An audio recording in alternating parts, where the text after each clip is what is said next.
ये कहानी है भाई साहब। गिरावट में खरीदारी करने का ही मन बना है, कोई इस समय दिक्कत नजर नहीं आती।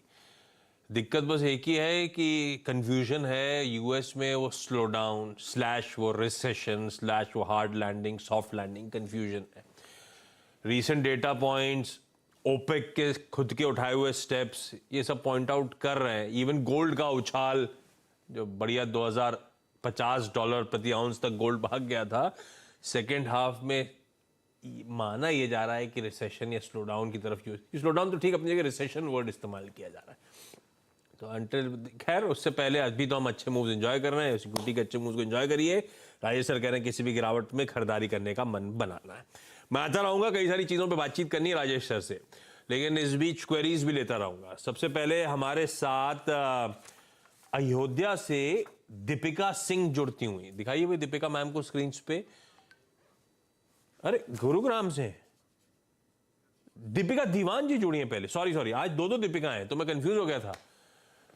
दीपिका दीवान जी गुरुग्राम से जुड़ती हुई। दीपिका मैम हाय, नमस्ते ma'am, good afternoon. Deepika ma'am कितने समय से शेयर बाजार में हो आप?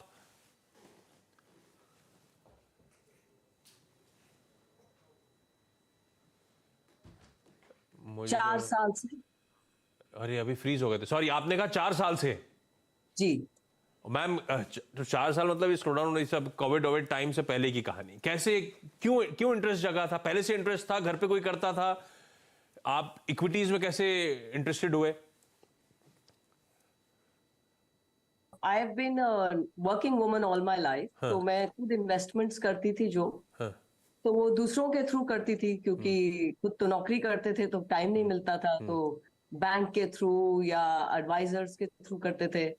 फिर एक्चुअली मेरी रिलेशनशिप मैनेजर जो थी एचएसबीसी में, उसी ने मुझे एडवाइस किया कि why don't you dabble in stocks yourself. तो अब कैसे आप फंडामेंटल्स चेक करते हो, टेक्निकल्स चेक करते हो, या वो रिलेशनशिप मैनेजर कुछ क्यूज देती है आपको?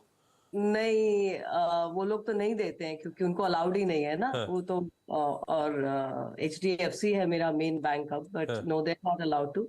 तो एक तो आप लोग की हेल्प मिलती है थोड़ी, दूसरा फिर स्टडी करना पड़ता है ना, बिकॉज अदरवाइज तो फिर गलतियां बहुत हो जाती हैं। किसी के सुनने पे तो होता नहीं है ना पैसे का काम, खुद बिल्कुल करना। ठीक बात। तो मैम पहली दिक्कत, पहली क्वेरी कौन सी राजेश सर के लिए?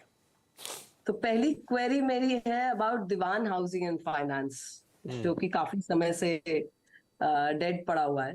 तो I have 12,200 shares at 25 rupees.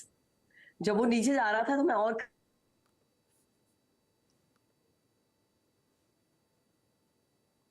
Audio चला गया। आई एम अज्यूमिंग जब दीवान हाउसिंग फाइनेंस बार बार गिर रहा था तो मैम एक्यूमुलेट कर रही थी, यही बोलते बोलते ऑडियो फ्रीज हुआ है।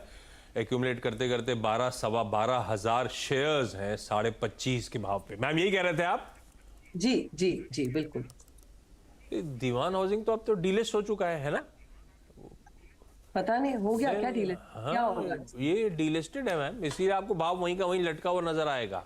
वो तो ठीक है, बट कोई खरीदेगा इसको? कभी कुछ होगा, क्या करें तो इसको तो पिरामल, अब मुझे रिकलेक्ट सही कर रहा हूं तो पिरामल कैपिटल ने मेरे ख्याल से इसको खरीदा था, उसके बाद ये डीलिस्ट हुआ। इसमें तो मेरे ख्याल से एफडी होल्डर्स का पैसा तक फंसा हुआ था, उनको तक सुप्रीम कोर्ट का दरवाजा खटखटाना पड़ा था। तो इक्विटी की तो वैल्यू अज्यूमिंग जीरो होगी। याद सब कुछ होगा राजेश अग्रवाल सर को। राजेश सर डीएचएफएल अब क्या करूं, तो डीलिस्ट हो गया। इक्विटी को कुछ मिला था क्या? कोई विंडो खुली थी क्या, या इक्विटी जीरो ही हो चुका था, नलिफाई हो गई थी?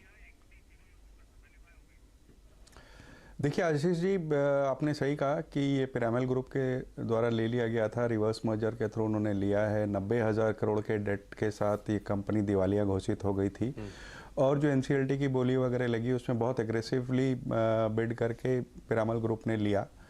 डेट वगैरह की तो जो भी रिजोल्यूशंस पास हुए जिस तरीक़ा से वो हुआ, बट मेरे हिसाब से इक्विटी ज़ीरो हो चुकी है। मेरे को जो भी रिजोल्यूशन के थ्रू मैं गया था उसमें मुझे कहीं दिखा नहीं कि इक्विटी होल्डर्स को कुछ भी दिया जाएगा। नहीं। तो आई थिंक कि ये राइट ऑफ का केस ही है पूरा। यार ये तो फिर इसका मतलब ऑलमोस्ट 3 लाख रुपए का नुकसान है राजेश सर। कोई उपाय नहीं है, एनसीएलटी केसेस में ऐसे इन दिनों अक्सर ऐसा देखा गया है कि कई कंपनियां की इक्विटी ज़ीरो कर दी गई है। Deepika ma'am most like